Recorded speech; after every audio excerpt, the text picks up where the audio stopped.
نہ ہو کہ میں دنیا میں آیا کیوں ہوں، میں کون سا گول لے کر آیا تھا، میں کون سا مقصد لے کر آیا تھا. اور جب بدن سے روح نکلنے لگے تو اس وقت حسرت کھانے لگے کہ خدا مجھے بس ایک دن کے لیے پلٹا دے، میں زندگی کا مقصد پورا کر دوں. تو اللہ کی آواز آتی ہے میں نے 70 سال تجھے دیے تھے، میں نے 60 سال تجھے دیے تھے، تم نے اپنی مقصد زندگی کو سمجھا کیوں نہیں تھا؟ تو کوئی کمال بشر یہ سمجھ رہا ہے کہ اگر کوئی مثلا میراتھن کی ریس میں اتنی زیادہ تیز دوڑ دے تو یہ کمال بشر ہے کہ اتنے منٹ میں جناب نے اتنی دوڑ لگا دی. اگر یہ کمال بشر ہوتا تو اس ریس میں ہرن سب سے آگے کھڑا ہوتا، اس ریس میں جانور چیتا شیر سب سے آگے کھڑا ہوتا اور انسان سب سے پیچھے کھڑا ہوتا. درندگی کمال بشر نہیں ہے. کوئی درندگی کو کمال سمجھنے لگے مضبوط ہے. اور یہی معصومین کی روایت ہے کہ فرمایا المؤمن کا جبل الراسخ، مومن کی مثال ایک مضبوط پہاڑ کی طرح ہوتی ہے. فرمایا طوفانوں سے ہلتا نہیں ہے، ہواؤں سے ہلتا نہیں ہے، مختلف ماحول میں جا کے اس کا ایمان ڈگمگا نہیں جاتا. کہ قبلہ پاکستان میں تھے تو مثلا بڑے مومن تھے، یہاں آ گئے تو ایمان کو زنگ لگ گیا. اس کا مطلب پاکستان میں بھی تھے تب بھی ایمان مضبوط نہیں تھا. کسی نے کہا کہ قبلہ فلاں صاحب ہے، اس نے 20 سال ہو گئے کسی نامحرم کو نہیں دیکھا. بڑا کمال ہے، ایسا بندہ کہاں ملے؟ 20 سال گزر گئے. نہیں، بڑے نیک آدمی ہیں، 20 سال سے کسی نامحرم کو نہیں دیکھا. بعد میں پتا چلا جناب 20 سال سے جیل میں تھا. یہ کوئی کمال بشر ہے؟ کسی کو موقع ہی نہ ہو اور گناہ نہ کرے. کمال بشر یہ ہے کہ انسان موقع کے ہوتے ہوئے اپنے ارادے پر کیا رکھے؟ کنٹرول رکھے. یہی تو امتحان بشر ہے. جانور کو اس چیز پہ کنٹرول نہیں ہوتا. اسے بھوک لگتی ہے، اس نے کھانا ہی کھانا ہے.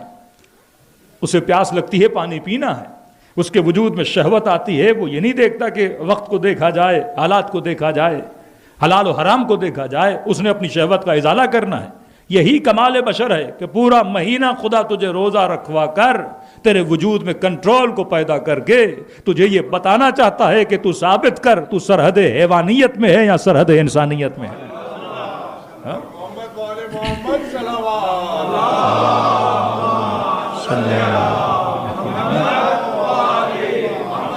کتنی خوشی ملتی ہے انسان کو جب پورا دن روزہ رکھنے کے بعد افطاری کرتا ہے.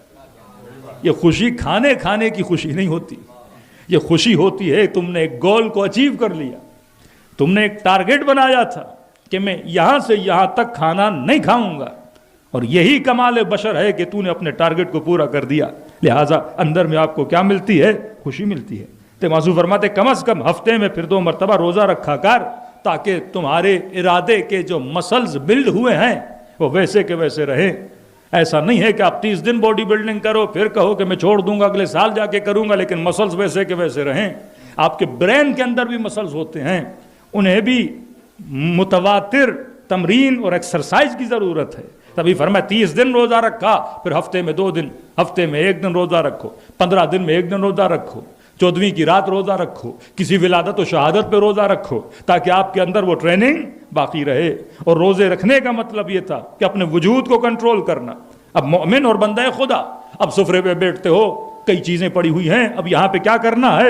میں نے کنٹرول کرنا ہے. کنٹرول کو چھوڑنا نہیں ہے کہ بدن نے جو کہا تم نے کھا لیا. اب سفرے پر ہو، کئی چیزیں ہیں مکروہات میں بھی ہیں، مستحبات میں بھی ہیں، کئی چیزیں ہیں سب کھا رہے ہیں لیکن ڈاکٹر نے آپ کو منع کیا ہے. یہاں سے پتہ چلتا ہے کہ میرا ارادہ مضبوط ہے کہ میرا ارادہ کمزور ہے. کہیں ایسا نہ ہو شوگر ہو، ڈاکٹر کہے کہ جناب میٹھا کھانا منع ہے. اور شوگر کے اکثر مریضوں کو میں نے دیکھا ہے، چائے پھیکی پینی ہے لیکن ہر چیز میٹھی کھانی ہے. تو یہ کمال بشر تھوڑی ہے کہ انسان کا اپنے ارادے پر ہی کمزور نہ ہو. اور میں نے کہا دین آپ کو آئیڈیالوجی سکھاتا ہے، عبادت آپ کو آئیڈیالوجی سکھاتی ہے. مقصد خلقت کا مطلب یہ ہے کہ تمہاری آئیڈیالوجی مضبوط ہو. عقیدے کا مطلب آئیڈیالوجی ہے. تبھی کہا کہ ہر شے میں تقلید واجب ہے، عقیدے میں تقلید حرام ہے. یہاں پہ تحقیق ہے. وہاں کہہ سکتے ہو کہ مولانا بزی ہوں، میں دین کا اتنا مطالعہ نہیں کر سکتا، عربی مجھے اتنی نہیں آتی، احادیث کا مطالعہ نہیں کر سکتا. تو دین ایک سہولت ایجاد کر دیتا ہے کہ اگر نہیں آتا تو اس سے پوچھو جسے علم ہے. اگر ڈاکٹر نہیں بن سکتے تو چلو ڈاکٹر کے پاس چلے جاؤ. اگر انجینئر نہیں بن سکتے چلو انجینئر کے پاس چلے جاؤ. ایک راستہ ہے. لیکن عقیدے میں یہ نہیں ہے کہ مجھے نہیں آتا تو بس میں کسی ایسے سے پوچھ لوں گا جو وہ کر رہا ہے میں کروں گا، کہ نہیں، عقیدے میں تحقیق ہے. عقیدے میں تحقیق نہیں کرو گے تب تک عقیدہ مضبوط نہیں ہوگا. کیونکہ تقلید میں مجھے نہیں پتا ہوتا بیک گراؤنڈ میں کیا ہے، اس مجتہد نے کتنی ریسرچ کی ہے، کیا واقعاً دل و جان سے ریسرچ کر کے مسئلہ بتا رہا ہے کہ نہیں، بس میں اس کی عالمیت پہ ایمان لاتا ہوں، 4 لوگوں سے پوچھ لیتا ہوں، انہی کی بنیاد پہ میں کسی کی تقلید کرتا ہوں. لیکن عقیدے میں یہ نہیں ہے کہ انسان کہے کہ بس کیونکہ باپ شیعہ تھا تو میں شیعہ، کیونکہ باپ سنی تھا تو میں سنی، کیونکہ اس نے کہا کہ بیٹا اٹھتے وقت یا علی مدد کہنا ہے تو میں کہتا رہتا ہوں. تو میں کئی مجالس میں کہتا ہوں کئی لوگ ہیں جو یا علی مدد تو کہتے ہیں پر علی شناس نہیں ہیں، جنہیں یہ علم نہ ہو کہ علی سے مدد کس چیز میں مانگی جائے، نجاستوں میں مانگی جائے یا طہارتوں میں مانگی جائے، حلال میں مانگی جائے یا حرام میں مانگی جائے. لیکن اگر یہاں پہ کوئی عادی ہوگا جس نے بس یہ سمجھا ہے کہ ہر کام کرنے سے پہلے میں نے یا علی مدد کرنا ہے، تو وہ تو پھر کسی بینک میں ڈکیتی بھی ڈالے گا تو یا علی مدد کر کے ڈالے گا. اسے پتہ ہی نہیں ہے کہ میں نے کہاں کہنا ہے. جسے صرف یہ مقصد ہے کہ مثلا امیر المومنین سے محبت کرنی ہے، لیکن یہ نہیں پتا کہ محبت کرنے والے کے ظرف بھی کیا ہونا چاہیے، پاک ہونا چاہیے.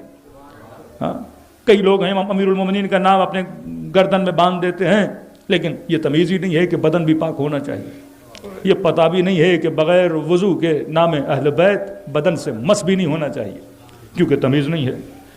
بس صرف سیکھا ہے کہ میں نے اہل بیت کا نام لینا ہے. پھر پاکستان کے درگاہوں پہ چلے جاؤ، کئی ایسے ملنگوں کو دیکھتے ہو چرچ کے سوٹے بھی لگ رہے ہیں اور علی علی بھی ہو رہا ہے، کیونکہ جسے یہ پتہ ہی نہیں کہ علی کا نام نجاستوں میں نہیں لیا جاتا، علی کا نام طہارتوں میں لیا جاتا ہے. علی اس زبان پہ جج کرتا ہے جو سلمان جیسی زبان.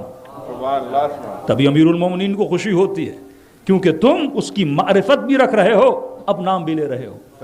ہاں، ورنہ کربلا میں قاتلین ابا عبداللہ الحسین کے حافظ قرآن نہیں تھے.